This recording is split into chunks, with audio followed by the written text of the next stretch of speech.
Alright, ladies and gentlemen, welcome back to Buccaneers Daily. My name is Jackson. I post daily Bucs content, so be sure to hit that like button, hit that sub button if you guys enjoy it. Buccaneers officially fire offensive coordinator Byron Leftwich. I'm not a huge fan of this. I feel like he kind of was scapegoated here. I'm not a huge Todd Bowles as the head coach fan. I would say that this move, to me, at least confirms that he will be back. You know, Byron's he's the OC who called every play in the Super Bowl run. I feel like Tom Brady had a down year. I do miss Bruce Arians. I know a lot of you guys miss him as well. We're going to wait and see what happens with Tom Brady, but Byron Leftwich, 100%, with the firing, he's not going to be back. So I do think it's unideal. Like I said, I don't think Tom Brady had a phenomenal year. Maybe he bounces back. Maybe he comes back to the Tampa Bay Buccaneers. I made a video yesterday talking a little bit about the Tom Brady situation because, honestly, with the way he played this year, I'm fine with whatever. I truthfully am fine with whatever. He had a career high in passing attempts this year at 733. Only threw 25 touchdowns, 9 interceptions. Now, there were a couple of things in between the lines. And I think what the firing of Byron Leftwich shows me, and they're planning on firing probably 5 or letting go 5 offensive assistants and 2 defensive assistants. I feel like something is going on between the lines. I'm not quite sure what it is, but as far as the Buccaneers offense this past season, 18.4 points per game. That's just good for 25th in the league. There were some games where the offense came alive, specifically Week 17 against the Carolina Panthers, where they had a huge fourth quarter comeback, putting up 20 points. They dropped 30 in that game. The offense, for the most part, was extremely lackluster. And when you have these threats, when you have Leo, you have Chris Godwin, you have Mike Evans, you have Russell Gage, you have Julio Jones, there are so many threats on the offensive side that, it is a bit of a head scratcher. But when you look in between the lines, to me, obviously the offensive line, Ryan Jensen going down right away, second day of training camp doesn't help. The offensive line all season was not good.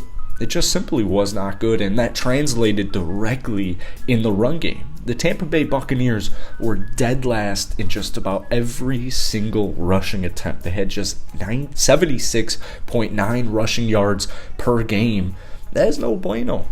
Rachaad White had a solid rookie season, averaging 3.5 yards, 7 yards per carry. Leo averaged 3.5 yards per carry, just 668 rushing yards for him. I know the injured offensive line, a lot of moving parts this past offseason. Regardless of if Tom Brady comes back to Tampa Bay, they need to look into the offensive line. They need to figure that out because they came in dead last in total rushing yards with 1,308, dead last in rushing attempts with 386, and dead last in rushing yards per carry at just 3.4 yards. So it was not a good season. It just simply wasn't a good season, and myself, along with a lot of other people, were holding on hope like, all right, that comeback win against Carolina, maybe that sparked something. There were a lot of disgusting losses, like that San Francisco game in early December. It was America's Game of the Week. Brock Purdy, third-string quarterback, and they literally took it off of TV midway through the third quarter. They followed that up with a tough loss against Cincinnati, where they just completely dismantled themselves in the second half after having a good first half. Got that last-minute win on Christmas Day against the Cardinals. NFC South on the line, Week 17 to start off the new year, New Year's Day.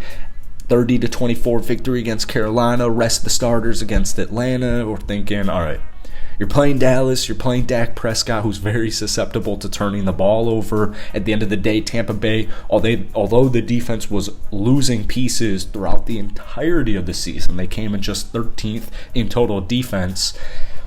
There was hope, right? You're going against the Dallas Cowboys. My entire living life, the Dallas Cowboys in the playoffs have not had much success. So it really was just a lackluster season. Obviously, the record shows that 8-9, and then the disgusting, embarrassing at-home playoff performance against Dallas.